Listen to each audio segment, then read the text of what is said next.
रबाब वज रही होए ते रबाब दे उत्ते अगर कोई गा रहा है, तबला नहीं है तां भी काम चलेगा, ढोलक नहीं है तां भी चलेगा, मरदंग नहीं है तां भी चलेगा, क्योंकि रबाब एक ऐसा साज है जिस विच सुर भी है ते ताल भी है। सिर्फ रबाब दी धुन दे उत्ते गा भी रहे होंदे ने, अफवानी नच भी रहे होंदे ने, क्योंकि सुर भी है ताल भी है। ਇਹ ਸਾਜ਼ ਧੰਨ ਗੁਰੂ ਨਾਨਕ ਦੇਵ ਜੀ ਮਹਾਰਾਜ ਨੂੰ ਬਹੁਤ ਪਿਆਰਾ ਲੱਗਿਆ, ਬਹੁਤ ਚੰਗਾ ਲੱਗਿਆ, ਇਹੀ ਨਾਲ ਰੱਖਿਆ। ਪਰ ਰਬਾਬ ਚਾਹੇ ਕਿਤਨਾ ਸੋਹਣਾ ਹੋਵੇ, ਖੂਬਸੂਰਤ ਹੋਵੇ, ਉਹਦੀਆਂ ਤਾਰਾਂ ਸਾਰੀਆਂ ਸੁਰ ਦੇ ਚੋਵਨ ਵੱਜੀਆਂ ਹੋਈਆਂ ਹੋਵਨ, ਪਰ ਹੱਥ ਦੇ ਜ਼ੀਲ ਲੋਹੇ ਦਾ ਟੁਕੜਾ ਨਹੀਂ ਜਿਸ ਨਾਲ ਵੱਜਦਾ ਹੈ, ਤਾਂ ਮਹਾਰਾਜ ਕਹਿੰਦੇ ਰਬਾਬ ਪਿਆ ਰਹਿ ਜਾਏਗਾ उस झील तो बिना। झील बिना कैसे बजे रबाब। कोई चीज अपने आप दे कितनी ही महान क्यों नहीं है, और गुण रखदी होवे, समर्था रखदी होवे, दूसरे दे संयोग तो बिना वो अपने गुण ते कला नूं प्रगट नहीं कर सकेगी। इसनूं भाई साहब, भाई गुरदास जी ने ते बिल्कुल आलमाना ढंग नाल बयान कीता है। भाई साहब कहंदे ने, जैसे बिन पवन कवन गुण चंदन ले, बिन मैलागर पवन कतबास है। फुल्लां दे च महक है, अतर सेंट मनुख ने कपड़ियां नूं लाया होवे, चंदन दे च खुशबू है, पर हवा ना होवे तो कुछ भी नहीं पता चलेगा। फुल्लां दी महक पवन दे मोंडियां ते असवार होके दूर दूर तक जांदी है। कपड़ियां नूं लाया होया अतर सेंट पवन दे मोंडियां ते असवार होके सानू मुअत्तर करदा है, दूसरियां नूं मुअत्तर करदा है। हवा ही नहीं तो भाई साहब कहते चंदन दी खुशबू चंदन दे विच रह जाएगी। ते चंदन तां ही चंदन है कि इसदी खुशबू बाहर प्रगट होवे, जी खुशबू चंदन तो बाहर प्रगट ही नहीं हुई तो चंदन ते एक आम लकड़ दे फर्क की है? फिर तो कुछ भी नहीं। शेख सादी साहब कहते ने, ऊद गरबो ना बाशद हैजम अस्त। अगर चंदन दे खुशबू ही नहीं है तो फिर वो एक आम लकड़ है, उसनों चंदन कहने की लोड़ ही नहीं है। ऊद गरबो ना बाशद हैजम अस्त। लेकिन चंदन दी खुशबू जो चंदन दे विच है, पवन दे मोंडियां ते असवार होके ही दूर दूर तक फैलदी है, उंज नहीं।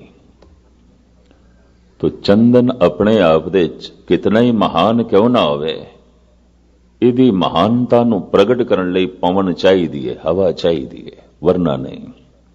ये अपनी महानता नहीं प्रगट कर सकेगा। पर हवा नूं भी सुगंधित होण लई, मुअत्तर करन लई चंदन चाहिए, फुल चाहिए ने, सेंट चाहिए। उंज हवा भी खुशबूदार नहीं हो सकेगी।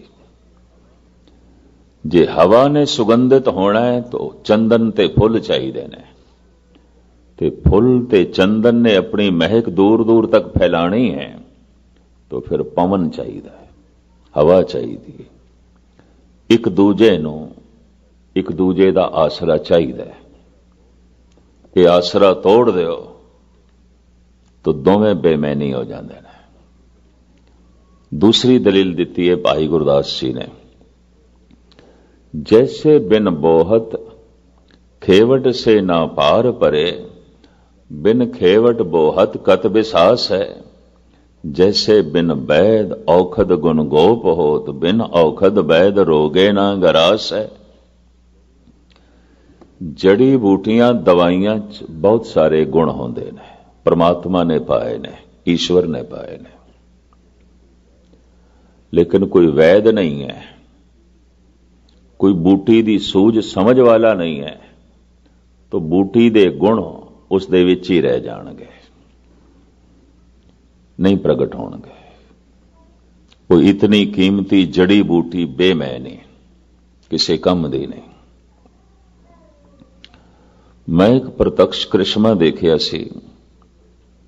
काफ़ी मुद्दत हो गई अमरनाथ जा रहे सी ते गालबन 22-23 हज़ार फुट की बुलंदी दे उत्ते ये तीरथ है कश्मीर दे पिस्सू घाटी कोई गालबन 20,000 फुट उच्ची है सारा बर्फ ते चलना पैंदा 25-30 साल पुरानी गल मैं कर रहा ते ठंड नाल मैं जकड़ गया। ये सफर 3 दिनों का है ते रात मैं सौ भी ना सकिया क्योंकि रस्ते च पड़ाव करने लई सिवाए तंबू खैमियां तो होर कुछ भी नहीं। भावें कपड़े मैं बड़े पाए कंबल 2-2 3-3 लेकिन ठंड ने मैनू सौण ना दिता। खैमे दे तंबू दे ठंड बड़ी। सवेरे जो चलन लगे ते मेरियां उंगलियां ही ना खुलन ते मैं नाल दे साथियां नूं कहा 4-5 आदमी नाल सन साधु सन मैं कि चलना मेरा बड़ा औखा है इन्नी ठंड और फिर बर्फ ही बर्फ है और अजे वाट बड़ी लंबी। मैनू कहने लगे उस सामने बर्फ दे थले एक बूटी देखदा ये तोड़ ले। मैं तोड़ ली कहने लगे खा जा। उन्हों मैं खा लिया कौड़ी जरूर सी। कहने लगे सिर्फ 5 मिनट खड़ा रहे फिर तू चलन जोगा हो जाएगा। और मैं करिश्मा देखिया इतनी ठंड दे इतनी सीत लहर दे मैनू पसीना आ गया। कहने लगे हुण चल।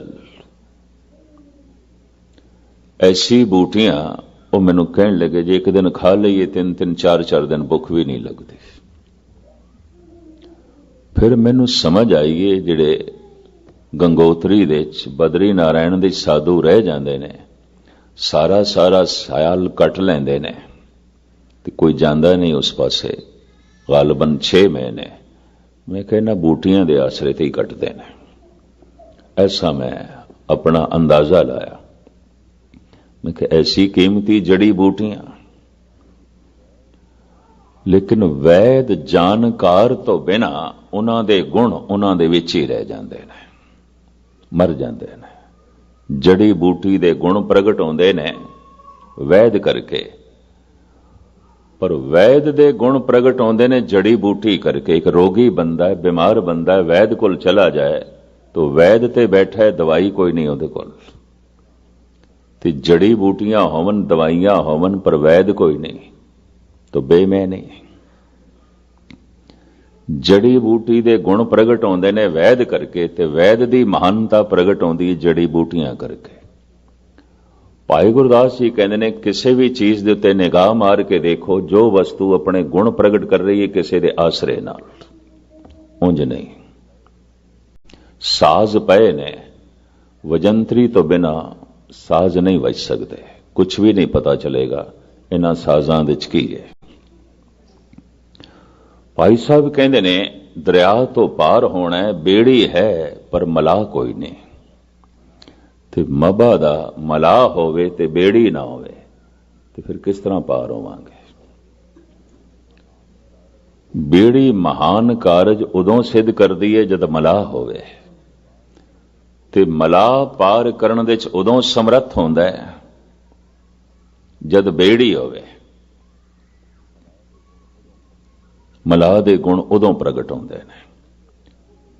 तो इस तरीके दे नाल धन गुरु ग्रंथ साहब जी महाराज दी बाणी कहंदी है संसार दे तल ते असीं जो कुछ देखदे हां हर एक करते दी कृत मुथाज है अपने गुण प्रगट करन लई दूसरे दा उसनूं आसरा चाहीदा है। कबीर ने इस थां दे उत्ते बहुत सुंदर प्रमाण दिते ने। भगत कबीर जैसे बिन हल हर जिमी नहीं बोइए सूत बिना कैसे मणि परोइए। मनुख कोल बहुत वधिया धरती है चंगी धरती है पर बीज नहीं है बोण लई तो धरती बेमैनी। वधिया तो वधिया इस कोल बीज है पर धरती नहीं है। तो हथेली ते सरसों थोड़ी जमदी है सिर्फ कहानियां ही ने भी हथेली ते सरसों जमा दी हथेली ते नहीं जमदी होंदी। ਬੀਜ ਨੂੰ ਫਲ ਤੱਕ ਅਪਣਨ ਲਈ ਜ਼ਮੀਨ ਚਾਹੀਦੀ ਹੈ। ਬੀਜ ਨੂੰ ਫਲ ਤੱਕ ਪਹੁੰਚਣ ਲਈ ਜ਼ਮੀਨ ਚਾਹੀਦੀ ਹੈ, ਧਰਤੀ ਚਾਹੀਦੀ ਹੈ। जैसे बिन हर हर जिमी नहीं बोइए, सूत बिना कैसे मणि परोइए, कुंडी बिन क्या गंठ चढ़ाइए, साधु बिन तैसे अवगत जाइए, जैसे मात पिता बिन बाल न होई, बिंब बिना कैसे कपरे धोई। पिता तो बिना कोई मां नहीं हो सकती, और मां तो बिना कोई पिता नहीं हो सकता किसी बच्चे का। भगत कबीर।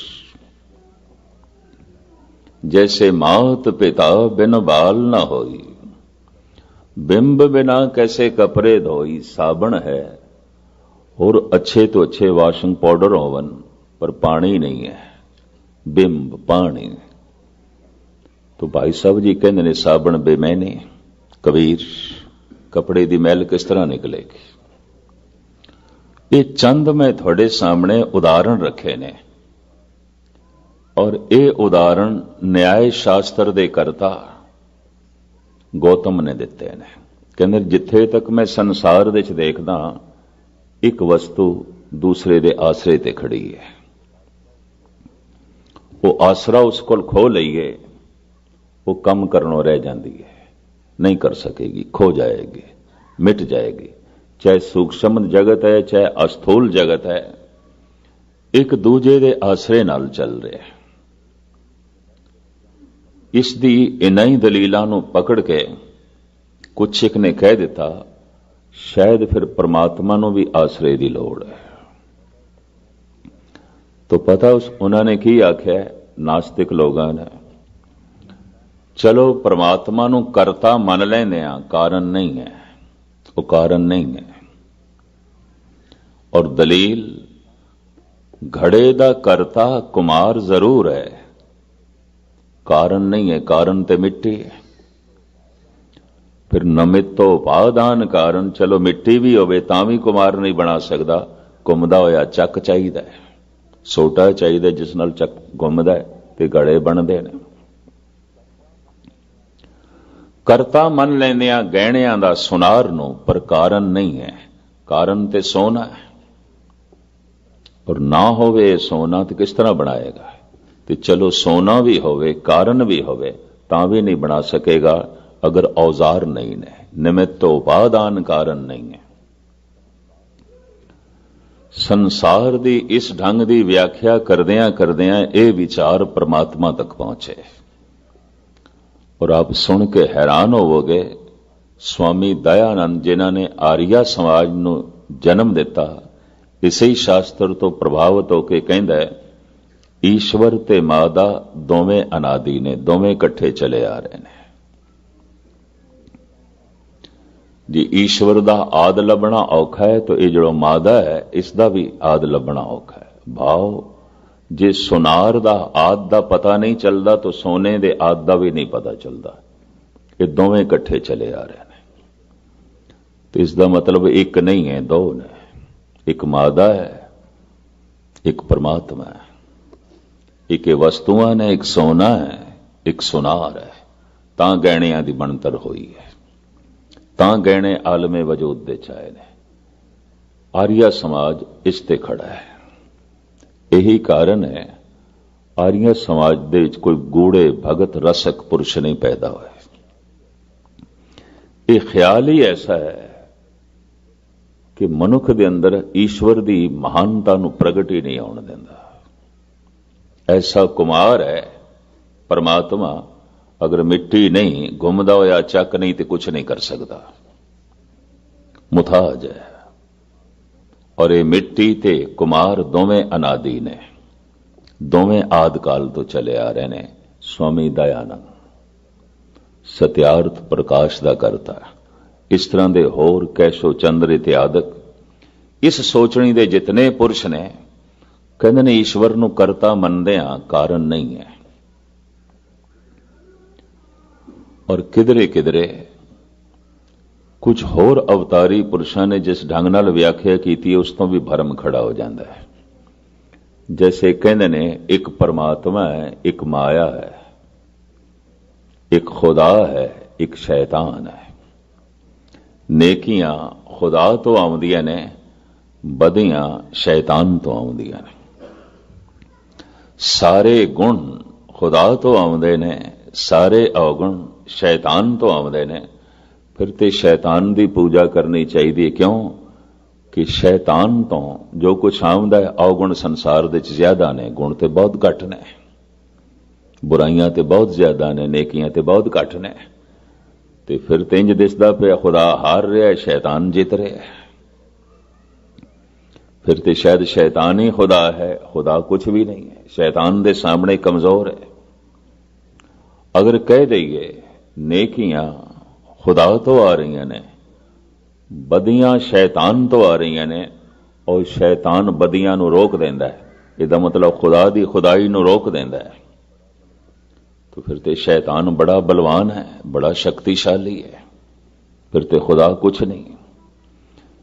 ये दुविधा बड़े बड़े पैगंबरी पुरुष, बड़े बड़े अवतारी पुरुषों च भी क्यों पैदा हो गई?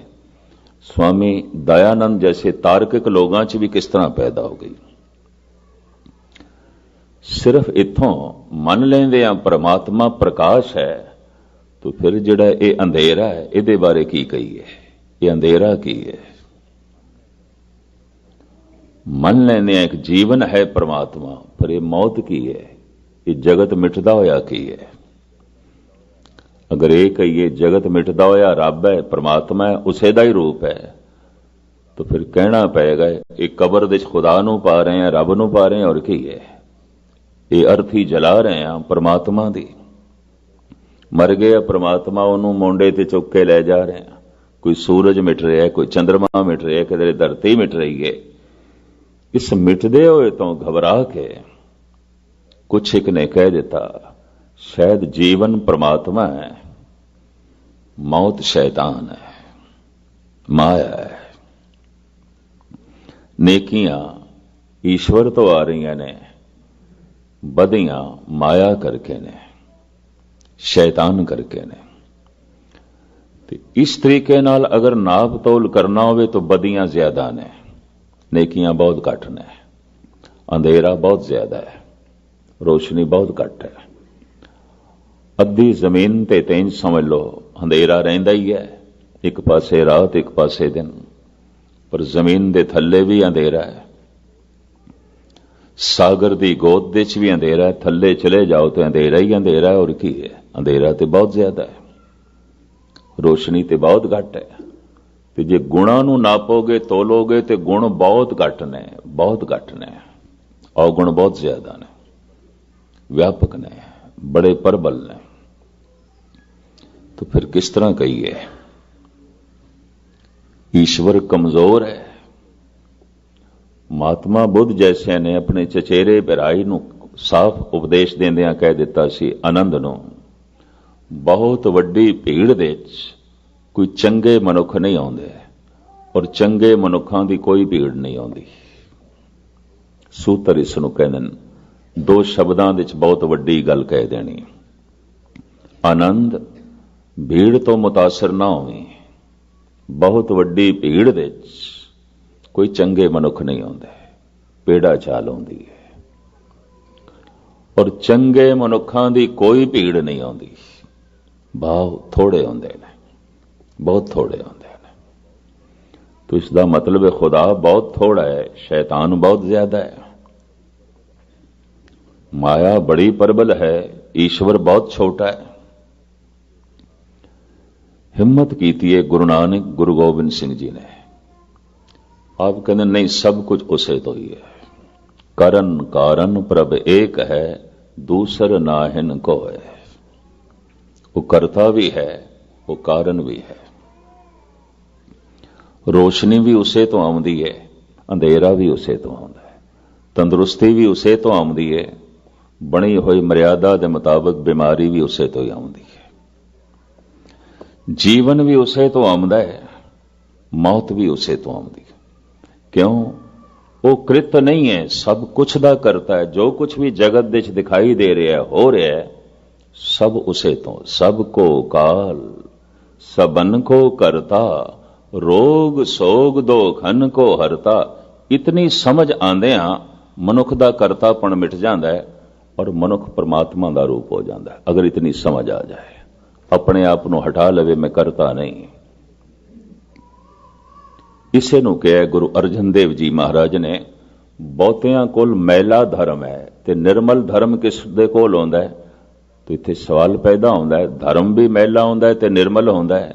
जिस ढंग नाल गुरु अर्जन देव जी महाराज दा शब्द है, इस ढंग नाल ते है जिवें निर्मल पानी ते मैला पानी, शुद्ध सोना ते खोटा सोना कह देंदे ने, मुलम्मा खोटा। तो एक सोना है, एक खोट है, एक निर्मल जल है, एक मैला है, एक निर्मल धर्म है, एक मलिन धर्म है। केड़ा मलिन धर्म है ते केड़ा निर्मल धर्म है, धन गुरु अर्जन देव जी महाराज इस तरह बयान करते हैं। कर्म करत होवे नहे कर्म, तिस बैसनो का निर्मल धर्म। कर्म ते उसने कीता है, जप कीता है, तप कीता है, दान कीता है, पुण्य कीता है। नह कर्म, कर्म नाल अपना संबंध तोड़ लिया। मैंने कीता, मैंने कीता, जप कीता है, मैंने कीता। अगर मैं कीता है तो फिर मैनू फल भी चाहिए, और फल की चाहत ऐसा बोझ बनेगी, मनुख उस फल नाल जुड़िया रह जाएगा, परमात्मा नाल नहीं। उम्मीद है गल दिमाग दे च बैठी होगी जरूर। कर्म करत होवे नह कर्म, मैं एक कर्म कीता है, एक बीज बोया है, एक कर्म कीता है और कीता है फल दे लई। तो मैं जुड़ गया फल दी चाहत नाल, फल नाल ही जुड़ गया। दान कीता, दान दा एक फल अंदर कल्पना कीती किसे सुख दी, तो मैं ते उसे सुख नाल जुड़िया रह गया, परमात्मा नाल ते जुड़िया नहीं। मैं जप कीता, मैं तप कीता, मैं बाणी पढ़ी, बदले च मैं कोई कामना रख ली, मैं तो अपनी कामना नाल जुड़िया रह गया, रब नाल ते जुड़िया ही नहीं। तो साहब कहते ने मैला धर्म है। अगर ये दान भी है तो मैला है, अगर ये ज्ञान भी है तो मैला है, अगर ये सेवा भी है तो मैली, शुद्ध नहीं है, पवित्र नहीं है। धर्म नो किधरे इतनी सौखी खेड़ ना समझ लेना। मंदिर मस्जिद गुरुद्वारियां दे जे थानू इकट्ठ दिखाई देंदा है, ये धार्मिक होने की कोशिश करने वालियां दा इकट्ठ है। धार्मिक हो गए ने, ये कोई लाजमी नहीं है, कोई जरूरी नहीं है। हो गए होवेगा, कोई एक दो बंदे धार्मिक हो गए होंगे, बाकी धार्मिक होने की कोशिश पे करते हैं, यत्न पे करते हैं। काहू फल की इच्छा नहीं बाँचे। कृष्ण ने ऐलानिया कह दिता सी अर्जन नो, ऐ अर्जन तू कर्म कर, फल मेरे ते रहन दे, तू फल की चिंता ना कर। इसनों शेख सादी कहते ने, नेकी कुन बाचाह अंदाख्त, करने की शुभ कम कर लेकिन फल खूच सुट दे। नेकी कुन बचा अंदाख्त, शुभ कम कर फल की इच्छा खूह दे सुट दे। अगर तू फल की इच्छा रख लई तो फिर फल नाल जुड़िया रह जाएगा, खुदा नाल नहीं। बस फल की इच्छा का त्याग कर दे, और ये इच्छा अगर तू खुदा दी भी रखी है तो खुदा भी एक फल है, इसनों भी थोड़ा जिहा जानना। अगर मैं एक शुभ कर्म कर रहा तो इस दे च भी है कि मैनू ईश्वर मिले। ईश्वर एक रस है, ईश्वर एक आनंद है, ईश्वर एक शक्ति है, ईश्वर मेरा एक भविष्य है, ईश्वर एक खेड़ा है, ईश्वर एक खुशी है। अगर ऐसा मैं कर्म करा तो दृष्टि मेरी फलते होवे, तो मैं पूरी लीनता नाल एकाग्रता नाल कर्म कर नहीं सकांगा। बस फल की इच्छा कर्म दे च एकाग्र नहीं होने देंदी। इस वास्ते कहते ने, खुदा की चाहत, परमात्मा की चाहत भी उदों संसार बन जाती है जद कर्म करदियां मनुख कर्म दे च लीन नहीं होया, फल की चाहत विच लीन हो रहा है। वो कर्म संसारी हो जाता है। काहू फल की इच्छा नहीं बाछे। इसनूं शमस तबरेज कहंदे ने तरक बा तरक। त्याग कीता है, हुण त्याग दा भी त्याग कर। हद हो गई। त्याग दा त्याग एक ही।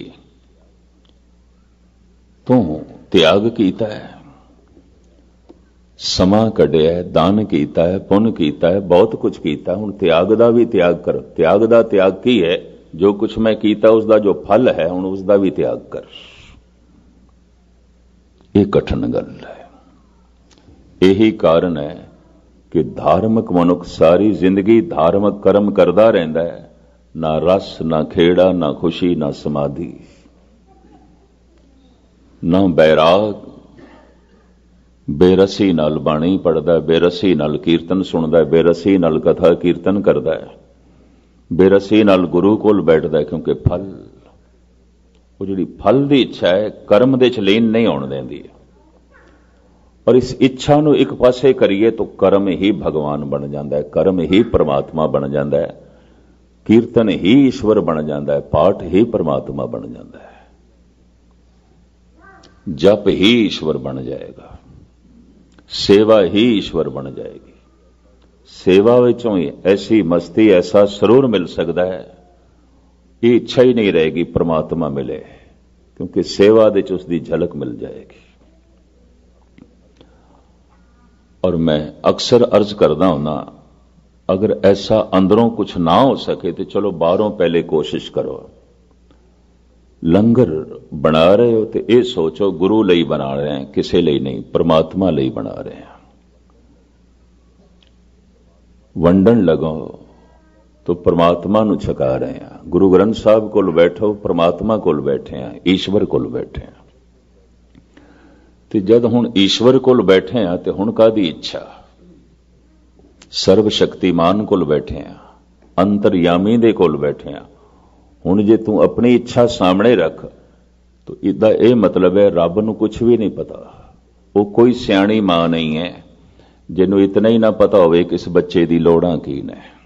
ये पिंगूड़े जो बच्चा पिया खेडदा पिया दी लोड़ां की ने, जिस मां नूं इतना ही नहीं पता तो शायद वो मां अखवाण दा ते फिर हक भी नहीं रखती। क्या परमात्मा नूं साडी लोड़ां दा भी नहीं पता? जे तू अपनी सियाणप उसदे अगों रखदा पिया,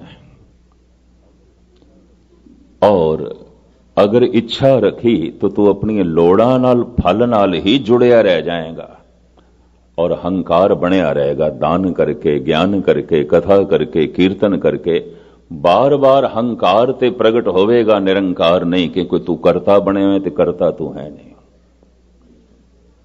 तू कृत है, उसदी कृत है। इच्छा एक पासे कर तो करता प्रगट होवेगा, ते जे इच्छा एक पासे नहीं कीती तो फिर तू ते प्रगट होवेगा, हंकार ते प्रगट होवेगा, निरंकार नहीं। इसनों कोई होर चंगे शब्द ते मैनू मिल नहीं रहे। इन्ना ही कहां, कर्म करत होवे न कर्म, कर्म ते तू कर। क्यों? तेनू कर्म करन लई, कर्म तू प्रगट कर सके, हथ दिते न, पैर दिते न, दिल दिता है, दिमाग दिता है, सारी कृत है। इस दे राही कर्म हो सकता है और कर्म तू कर सकता है। ते कर्म करन दी चूंकि समर्था उसने दिती है, इस वास्ते तू निमित्त मात्र है, तो कुछ भी नहीं है। जैसे ये मेरियां दो अखां ने, मैं बंद करके भी चल सकदा, खोल के भी चल सकदा। और मैं खोल के चला, मैं बंद करके चला, एक कला मैनू परमात्मा ने दिती है। पर जब मैं बंद करके चला तो भटक जावांगा, ठोकर खा जावांगा, चोट लग जाएगी। ये जो हुण मैनू चोट लगी है, इसका जिम्मेवार मैं हाँ, परमात्मा नहीं। क्योंकि अजे करतापन मेरा है। मैं अख खोल के भी चल सकता सी और चलन लग्या। सुभाव यह होना चाहिए अख खोलनी है, इसे वास्ते तो अख ते दिती है। ਵਰਨਾ ਅੱਖਾਂ ਦੀ ਲੋੜ ਕੀ ਸੀ। ਦਰਖਤਾਂ ਨੂੰ ਉਸਨੇ ਅੱਖਾਂ ਨਹੀਂ ਦਿੱਤੀਆਂ, ਪੱਥਰਾਂ ਨੂੰ ਉਸਨੇ ਅੱਖਾਂ ਨਹੀਂ ਦਿੱਤੀਆਂ। ਹਾਲਾਂਕਿ ਜੀਵ ਜੰਤੂ ਇਹਨਾਂ ਦੇ 'ਚ ਵੀ ਮੰਨ ਲਏ ਗਏ ਨੇ, ਗੁਰਬਾਣੀ ਨੇ ਮੰਨੇ ਨੇ। ਨਹੀਂ ਲੋੜ ਸੀ, ਦਰਖਤ ਚੱਲਦੇ ਨਹੀਂ ਨੇ, ਤੂੰ ਚੱਲਦਾ ਹੈ, ਇਸ ਵਾਸਤੇ ਤੈਨੂੰ ਅੱਖਾਂ ਦਿੱਤੀਆਂ ਨੇ। ਤੇ ਤੂੰ ਆਖਿਆ ਹੁਣ ਮੈਂ ਅੱਖਾਂ ਬੰਦ ਕਰਕੇ ਚੱਲਣਾ ਹੈ, ਠੋਕਰ ਖਾ ਜਾਏਗਾ, ਗਿਰ ਜਾਏਗਾ, ਚोट लग जाएगी। इस जिम्मेवारी परमात्मा दी नहीं होगी। बस इतनी सूझ समझ तू प्राप्त कर सकता है, और तू प्राप्त कर सकना इतनी खुल परमात्मा ने दी है। चूंकि खुल भी परमात्मा ने दी हुई है, इस वास्ते मेरा कुछ भी नहीं और मैं कुछ भी नहीं, सब ईश्वर, सब परमात्मा। मेरा मुझ में किछ नहीं, जो कुछ है सो तेरा। इस अवस्था दे मनुख जद पहुंचता है तो की शुभ की अशुभ, की शैतान ते की भगवान, सारा एक रूप दिखाई देता है। की अंधेरा ते की प्रकाश, सब उस एक तो आया दिखाई देता है। वो जो एक है, वो ओंकार है, वो सत है, वो नाम वाला है और वो करता है। पर ऐसा करता जो पुरख है, अपने कृत दे च बैठ गया। हस्ती कीटी त्रिड़लो आदंग, एक अखंडत बसे अनादंग। जी हथ उसकी किरत है, साड़ी किरत नहीं है, तो हत्थां दे च ओही है। जबान उसकी किरत है, उसकी बनतर है, तो जबान दे च ओही है। दिमाग उसकी किरत है, तो दिमाग दे च ओही है। इतना बोध आ जाए तो करतापन साडा हट जाता है, वो करता प्रगट हो जाता है। गल इतनी नहीं है। इसे नूं कहंदे ने अपना करतापन अगर प्रगट हो रहा है तो सारी धार्मिक साधना व्यर्थ जा रही है।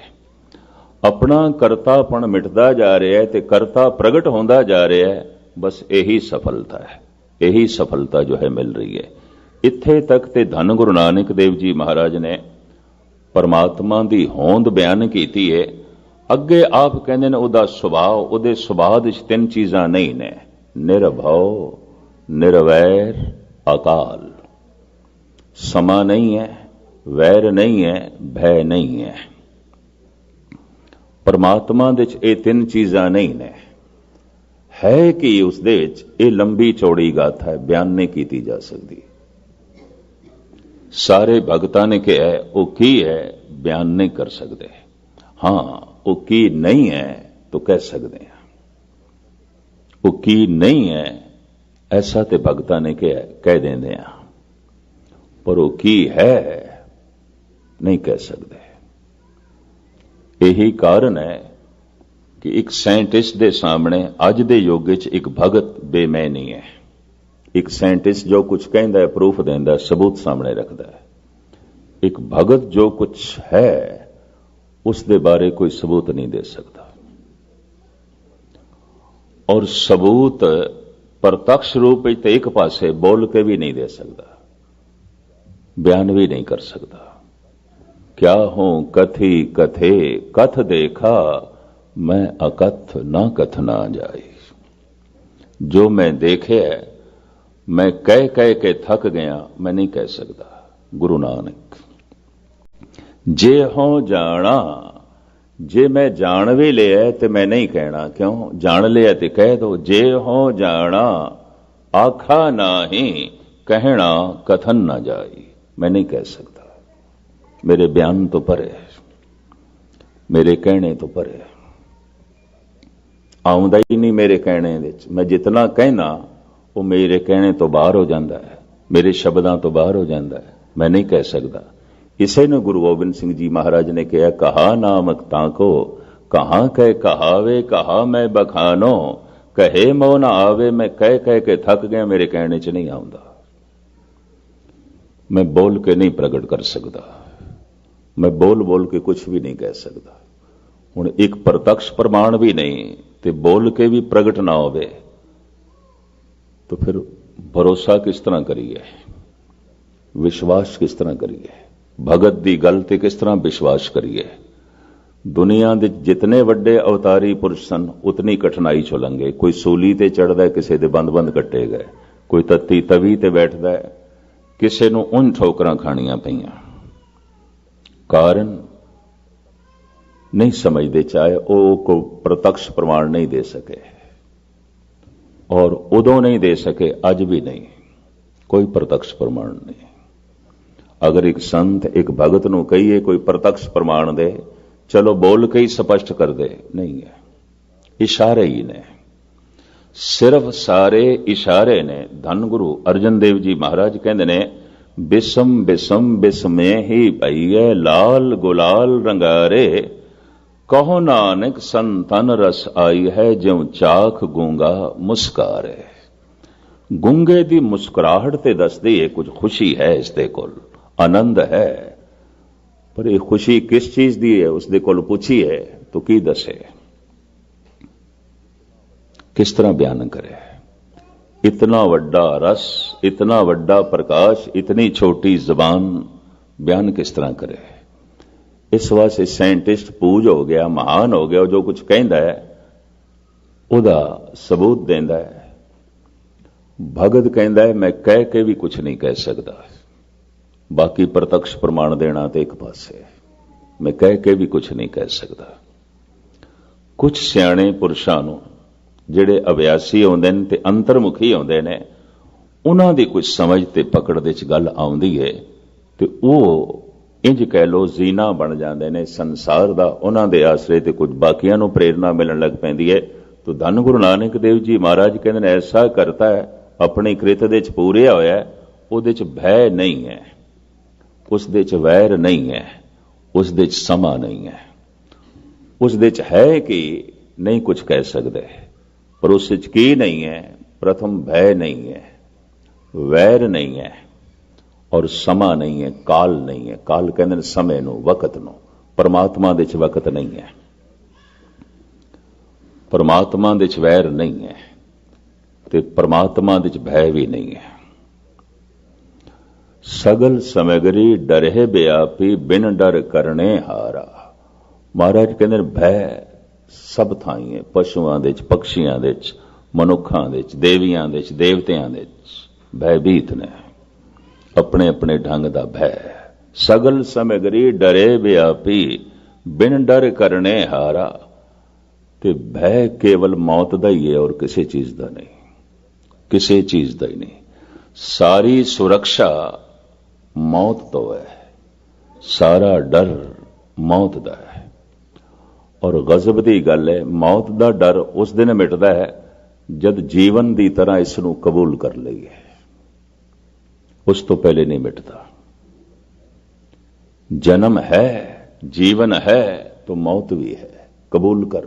पहला मरण कबूल, जीवन की छड़ आस तो कबूल नहीं, भयभीत है मनुख। महाराज कहते ने उस दे च भय नहीं है। भय क्यों नहीं है? मौत नहीं है, अमिट है, सदैवी है, सत्य है। वैर नहीं है क्योंकि शरीक नहीं है। अक्सर वैर शरीकां नाल आउंदा है, उसकी बराबरी तो ही नहीं है, कोई शरीक ही नहीं है, कोई उसकी बराबरी का दावा ही नहीं कर सकता तो करता ही नहीं।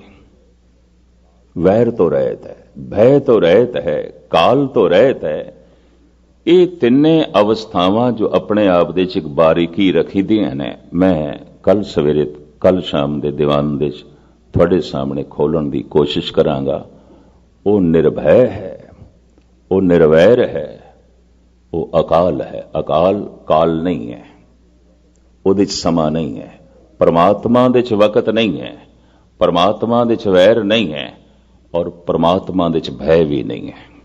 जिस ढंग नाल गुरु ग्रंथ साहब जी महाराज ने, धन गुरु नानक देव जी महाराज ने इसनूं खोलिया, मूल मंत्र दे एक एक अखरां दी तह दे जो सज्जण जाना चाहते ने, सुनना चाहते ने, बाकी व्याख्या मैं कल करांगा।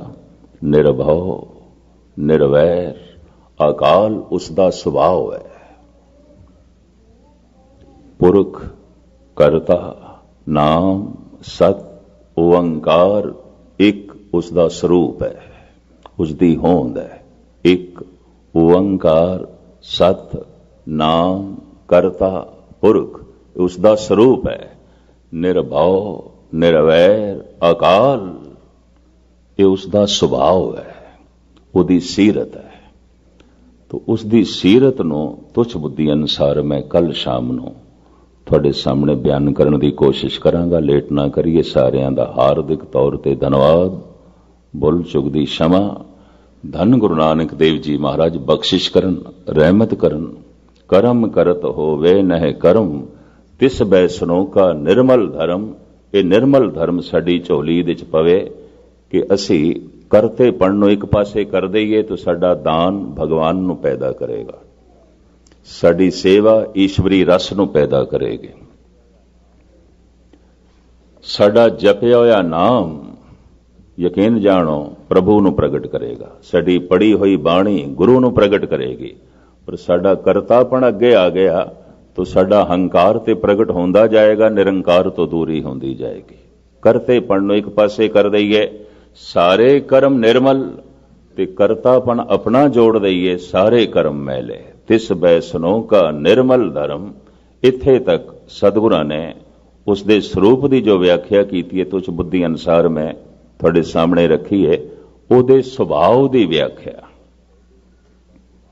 ਵਾਕਈ ਉਸ ਦੀ ਜੀਵਨ ਸ਼ੈਲੀ ਕੀ ਹੈ, ਉਸ ਦਾ ਸੁਭਾਅ ਕੀ ਹੈ।